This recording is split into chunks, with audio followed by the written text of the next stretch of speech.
Alright, Assalamualaikum warahmatullahi wabarakatuh. Tuan dan puan, rakan-rakan Facebook.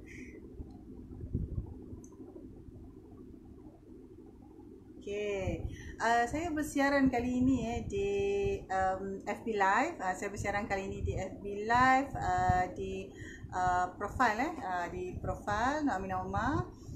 Dan hari ini merupakan hari Jumaat. Hari ini bukan hari Jumaat dah. Hari ini hari Sabtu. Hari Sabtu 30 Ramadan hari Sabtu 30 Ramadan. Jadi hari ini juga merupakan hari yang mana semua rakan-rakan Facebook, kawan-kawan saya di luar sana sudah pastinya sedang sibuklah macam-macam sibuk buat persiapan. Jadi untuk pengetahuan kali ini dalam FB Live ni saya letakkan tajuk Raya dan Rama-Rama. Raya dan Rama-Rama. Apa kaitan raya dan rama-rama Jadi dengan kesibukan semasa tuan dan puan, dalam keadaan kita kekurangan dalam banyak keadaan kita kekurangan, ada ramai di kalangan rakan-rakan usahawan, terutamanya usahawan dan business owner, ada yang pada waktu ini merupakan peak time waktu yang sangat sibuk untuk closing yang terakhir sekali sebelum besok hari perayaan. Dan ada pula di antara kita yang inilah juga waktu peak untuk kita buat persiapan untuk keluarga. Dan ada juga di kalangan kita yang inilah waktu peak untuk kita orang kata nak tak nak kita kena pause, kita kena berhenti sekejap pause, berhenti sekejap, nak tengok balik macam mana yang kita nak move on selepas daripada Syawal ni nanti. Selepas Syawal ni bermakna Isnin depan lah Isnin dan Selasa.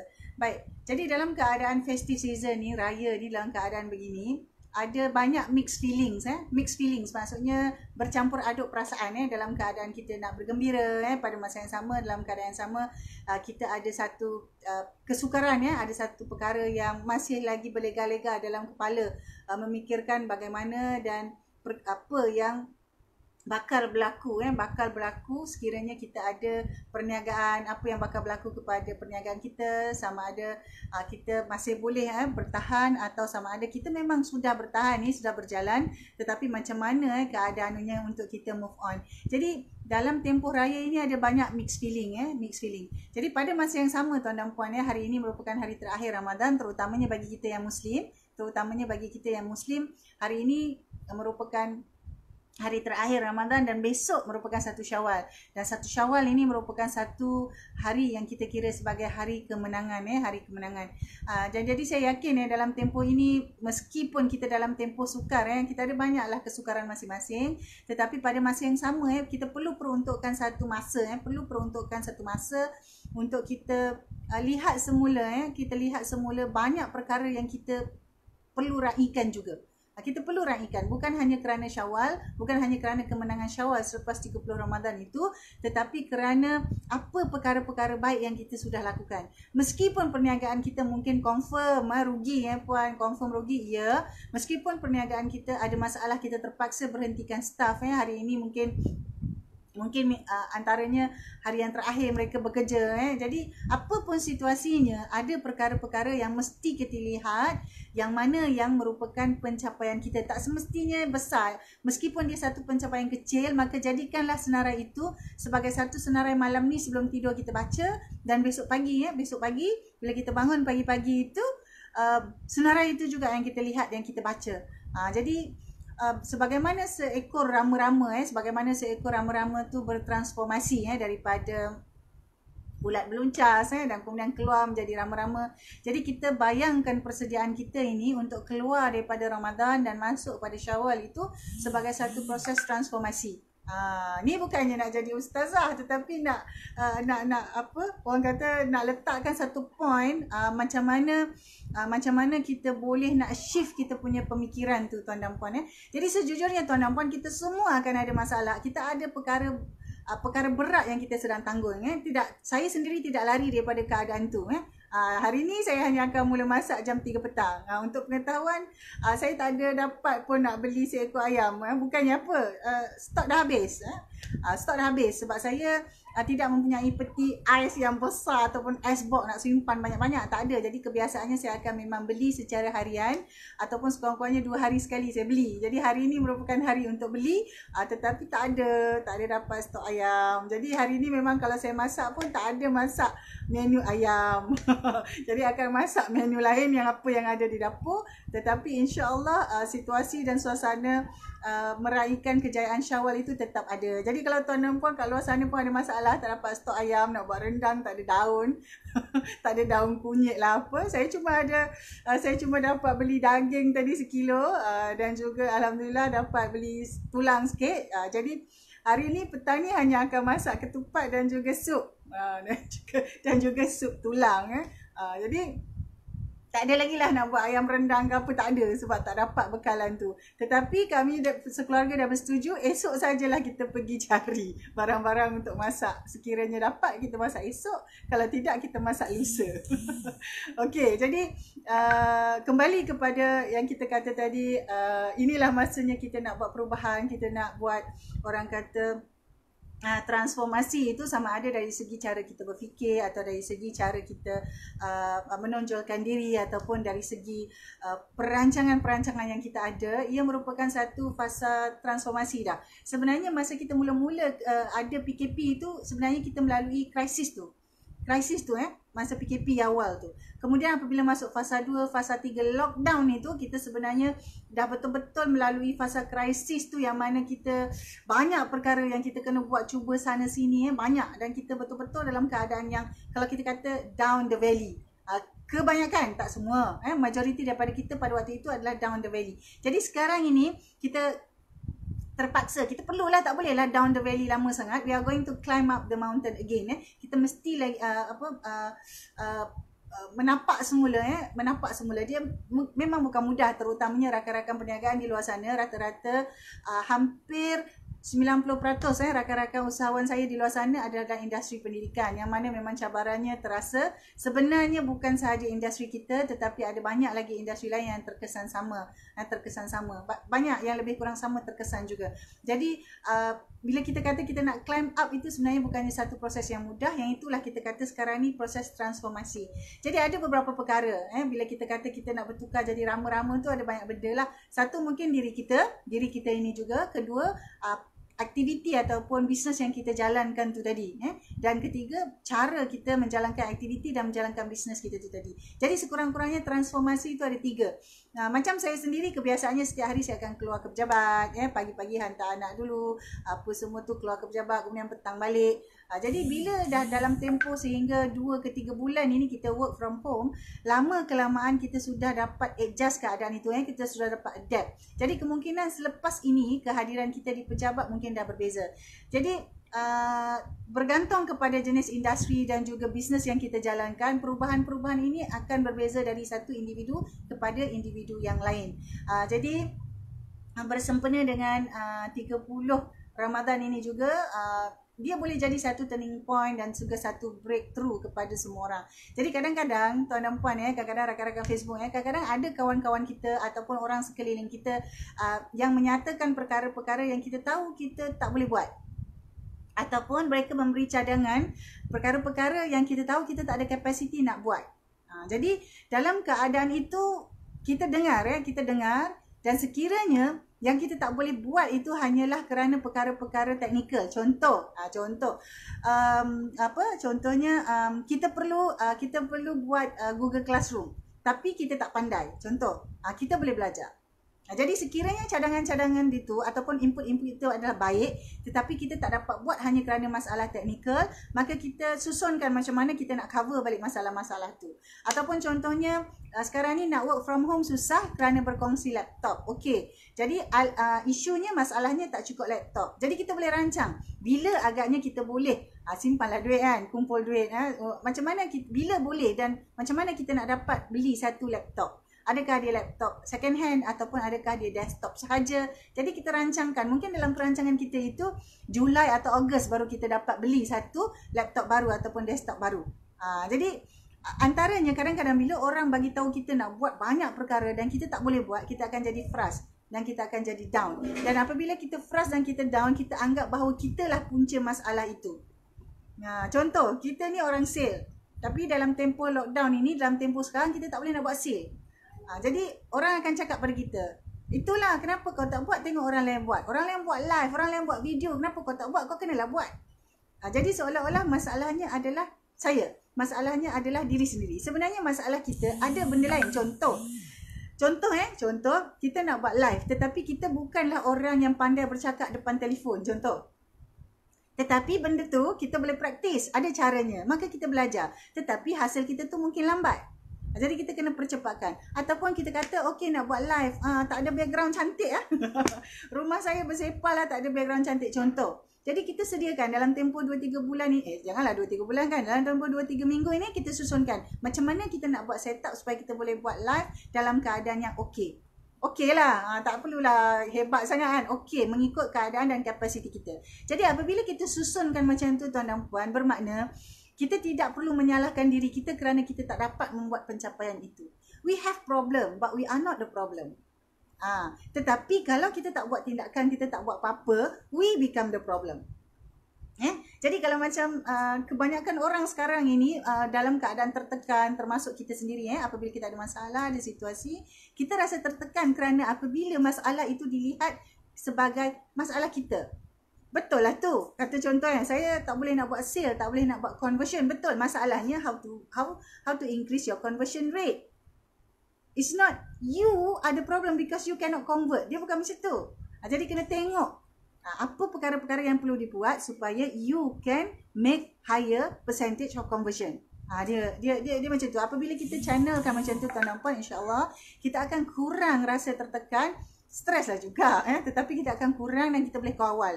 Kita boleh kawal diri kita supaya kita boleh adakan satu proses ataupun satu transformasi, satu perubahan yang lebih baik. Jadi ada juga yang mengatakan tentang bila kita jual produk, produk ni bagus tapi kotak dia buruk lah, orang tak beli. Sebab tak ada kotak, togel aja. Kalau letak plastik aja, orang tak nak beli. Contoh. Masalahnya bukan kerana kita yang tak pandai buat tu. Masalahnya benda tu, problemnya packaging. Jadi betulkan saja problem tu, buatlah packaging design. Kita tak perlu cakap ambil, tak boleh jual kerana aku ni bodoh tak pandai buat packaging. Dia kena lihat daripada perspektif yang berbeza. Itu antara satu perkara lah yang kita lihat kenapa bukan hanya kerana kekurangan duit, bukan hanya kerana situasi tak boleh keluar yang menyebabkan kita ini tertekan. Situasi di mana bagaimana kita mengambil cakap-cakap orang. Bila kita dengar orang bercakap-cakap itu dan kita absorb tu, lama-lama self esteem, self confidence kita pun turun. Lama-lama kita rasa diri kita useless, lama-lama kita rasa diri kita tak berguna. Jadi apabila kita dengar kata-kata dari luar, dengar dan pastikan cara kita fikir dan lihat itu berbeza. Okay, I know I have problem, but I'm not the problem. Jadi kita boleh beri fokus kepada macam mana nak betulkan keadaan-keadaan itu. Okay, satu lagi keadaan adalah tentang capacity. Contoh tuan dan puan, okey, saya nak umumkan jugalah kerana baru-baru ini saya baru saja aktifkan semula. 5 hari bulan April saya baru saja aktifkan YouTube channel saya. Jadi tuan dan puan boleh tengok nanti posting di Facebook. Saya ada share saya punya channel iaitu Nur Aminah Omar. Dalam channel tu sebenarnya saya fokus kepada perkongsian pengalaman saya menjalankan perniagaan dari tahun 2008 sehinggalah sekarang. Jadi dalam itu ada banyak beberapa topik yang saya khususkan. Satunya adalah tentang pengurusan bersyarikat dan satu lagi tentang bisnes tadika. Jadi antara yang saya gembira adalah rakan-rakan Facebook, rakan-rakan dalam grup WhatsApp semuanya memberi sokongan. Dengan itu adalah 130 subscriber. Terima kasih kepada semua kawan-kawan yang subscribe. Tetapi dalam keadaan itu sebenarnya ada satu kumpulan individu yang betul-betul menyokong dan memberi feedback. Mereka message, mereka WhatsApp, dan antara feedback yang paling bagus yang saya terima adalah bahagian-bahagian teknikal. Tetapi sejujurnya tuan dan puan, dalam keadaan sekarang, kapasiti yang saya ada, maksudnya peralatan yang saya ada hanyalah minima sahaja. Jadi dengan itu saya perlu mengetengahkan kontennya terlebih dahulu berbanding dengan packaging video itu. Jadi dalam perancangan akan ada, insya-Allah sekitar Julai dan Ogos akan ada banyak penambahbaikan dari segi susun atur video-video. Kerana sekarang ini semua video style one shot. one take, that's all. No editing Tapi insyaAllah nanti dalam Julai Ogos kita akan susunkan, kerana bila buat one man show untuk YouTube channel ni, bila kita buat video, bila buat one man show susah sikit dengan keadaan editing ni mengambil masa.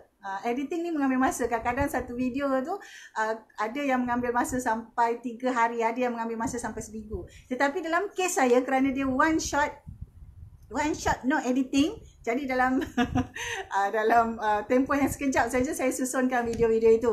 Tetapi dengan harapan supaya konten itu sampai dulu, inputnya sampai dulu, teknikalnya, kosmetiknya kita akan baiki dari masa ke semasa. Itu satu contoh kapasiti kerana kadar apa tu namanya, alat-alat kerja tu dengan laptop yang berusia 10 tahun dengan handphone yang memorinya sangat kecil, jadi banyak perkara yang perlu disusunkan semula supaya penghasilan video itu dalam keadaan yang lebih baik. Nak buat collaboration pun setakat ni collaboration dengan seorang digital marketer, tetapi dalam keadaan complementary sahaja. Jadi complementary, tak boleh nak expect banyak lah resultnya, begitu.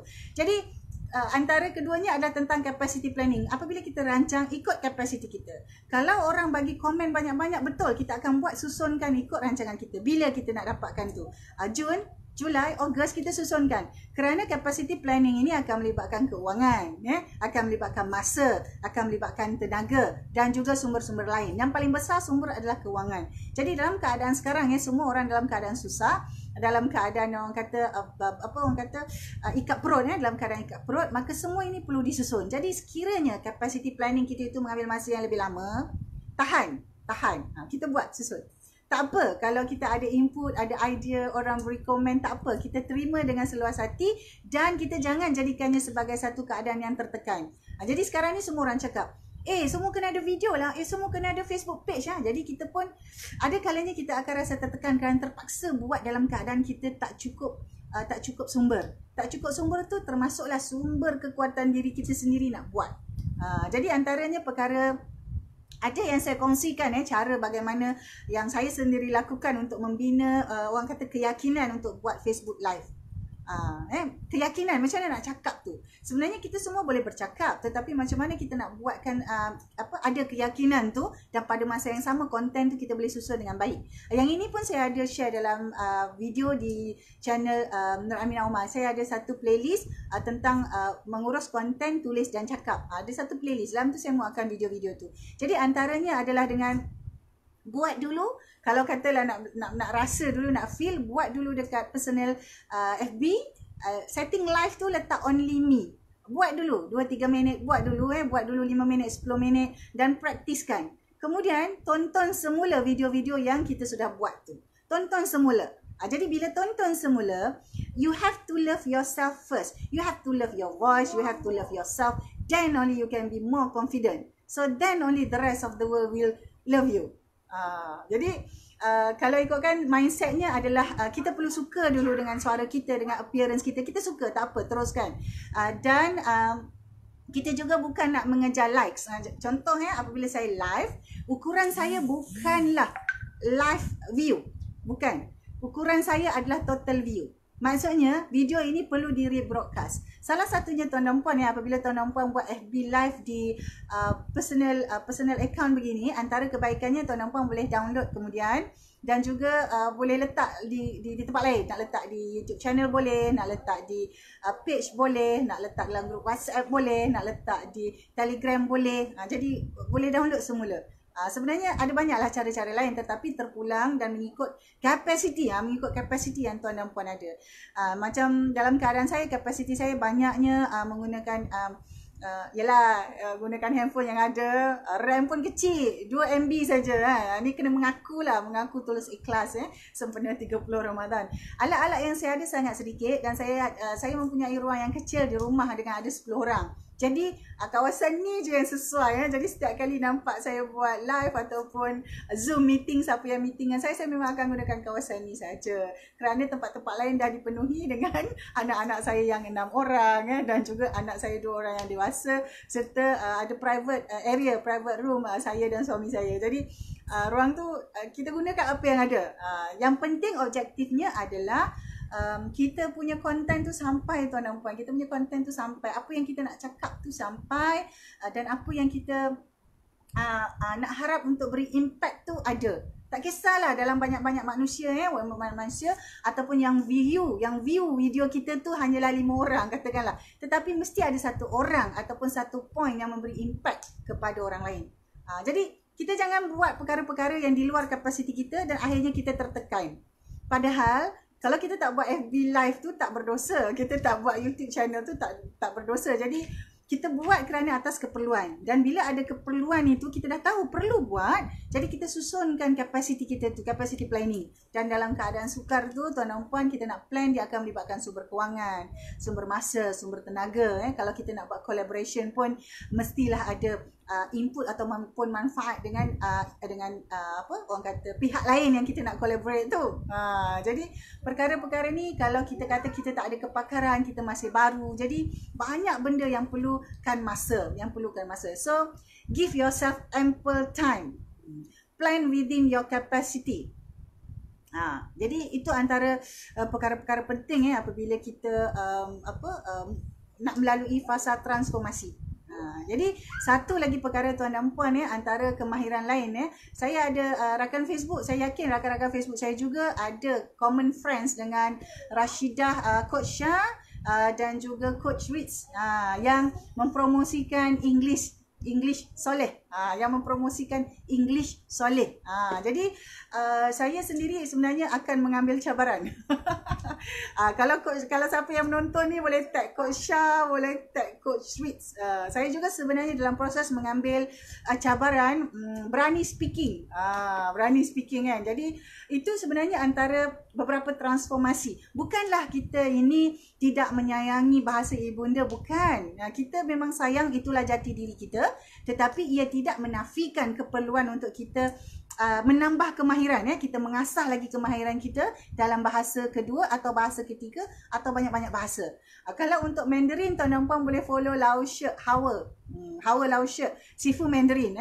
Saya follow juga, tetapi saya tak ada tak ada satu mindset ataupun kapasiti untuk ada satu new language.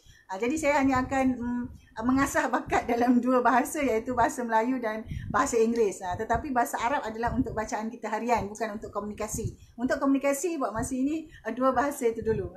Jadi mungkin tuan dan puan rakan Facebook juga ada perancangan-perancangan tertentu macam mana kita nak transformasi keluar kita daripada Ramadan ini menjelang Syawal ni, raya ni nanti kita nak keluar sebagai seekor rama-rama. Jadi mungkin rama-rama ni warna merah, warna biru, warna kuning, warna hijau. Jadi saya bayangkan keindahan berapa banyak rama-rama yang akan keluar dengan warna-warni yang cantik-cantik semasa Syawal ni nanti. Jadi itulah tuan dan puan antara cara atau bagaimana kalau tuan dan puan tengok tengok apa yang saya paparkan. Orang kata yang dipaparkan tu baik-baik je, elok-elok dekat Facebook. Betul lah. Kerana kita nak paparkan keadaan yang baik, yang elok supaya kita mengambil pengajaran. Jadi yang saya paparkan juga adalah kegembiraan, yang saya paparkan juga adalah keyakinan, yang saya paparkan juga adalah positivity. Tetapi pada masa yang sama saya juga memberitahu rakan-rakan Facebook secara khususnya kalau yang friends saya, dia akan nampak ada beberapa posting hanya untuk friends sahaja. Jadi yang public tu tak nampak lah, yang bukan friends mungkin tak nampak. Jadi ada sisi lain kehidupan kita yang realistik. Jadi macam saya sendiri dengan anak 6 orang. Kemudian saya ada anak 2 orang dewasa di rumah. Dan juga of course lah dengan suami. Jadi kehidupan di Lembah Kelang ini not as beautiful as people said. Jadi apa-apa pun kita mesti dapat mengawal keadaan. Kita mengawal keadaan diri kita, dan dengan itu kita dapat mengawal keadaan sekeliling. Kita tak boleh ubah apa keadaan hidup kita, tetapi kita boleh ubah apa yang kita rasa tentang keadaan yang kita lalui. Dan secara semula jadi kita akan dapat mengubahnya bersama-sama. Jadi saya bersiaran dari jam saya bersiaran FB Live ni dari jam 1 tengah hari, dan tuan dan puan mungkin tak biasa kerana ada setengah orang dia rasa pelik, dia rasa awkward, dia rasa weird kerana dia bercakap seorang-seorang depan telefon ataupun depan webcam ke apa kan. Tetapi bagi saya membayangkan ada sekumpulan kawan-kawan Facebook saya yang berada di hadapan saya. I always imagine that I have a group of friends in front of me who always clapping and cheering for me. Walaupun itu hanyalah hayalan, tetapi ia merupakan satu hayalan yang membolehkan saya mencipta keterujaan. We have to imagine good things so that we can create excitement from day to day when we face our life. Life is very challenging, I tell you. You name it. Become a mother, become a wife, having children, regardless of how many children you have. Either even if you don't have children, you still have challenges on your own that you have to face along the way. Jadi dalam keadaan itu hari ini merupakan hari yang terakhir. Today is the last day of the month in Ramadan, and inshallah tomorrow will be another victory. Another victory that everybody should celebrate and should be proud of, facing 1 Syawal, 1 Syawal besok, facing 1 Syawal. So we extend our grateful, we extend our thank, we extend our loving and care to the rest of the world out there. Jadi kita dengan keadaan kita yang penuh dengan orang kata rintangan, cabaran, pelbagai keadaan yang kita dah lalui sepanjang tempoh daripada bermulanya 17 Mac, bermula daripada 17 Mac sehinggalah hari ini, dia sebenarnya merupakan satu proses yang membolehkan kita transform. Kita transform, dan esok 1 Syawal kita boleh jadikan dia satu penanda ataupun satu point untuk kita keluar menjadi seekor rama-rama yang cantik. Tomorrow, 1 Syawal, the first Syawal in the month will be the day that we fly out. We transform to be the most beautiful butterfly that you will ever see. Jadi, tuan dan puan, insyaAllah doakan yang baik-baik. So, ni selamat Hari Raya. Sedih lah pula kan. Jadi, selamat Hari Raya lah. Saya mengucapkan selamat Hari Raya daripada saya dan keluarga. Nanti besok saya ambil gambar keluarga insyaAllah. Jadi kita share. Saya jarang share gambar keluarga. InsyaAllah esok saya share gambar keluarga. Dan mengucapkan selamat Hari Raya dan kita jumpa lagi insyaAllah. Kita jumpa lagi dalam keadaan yang betul-betul orang kata a different person altogether. Starting from tomorrow onwards. Jadi untuk itu kepada yang masuk Puan Zawawiyah dan ramai-ramai tadi saya tak sempat nak sebut nama. Terima kasih. Assalamualaikum warahmatullahi wabarakatuh.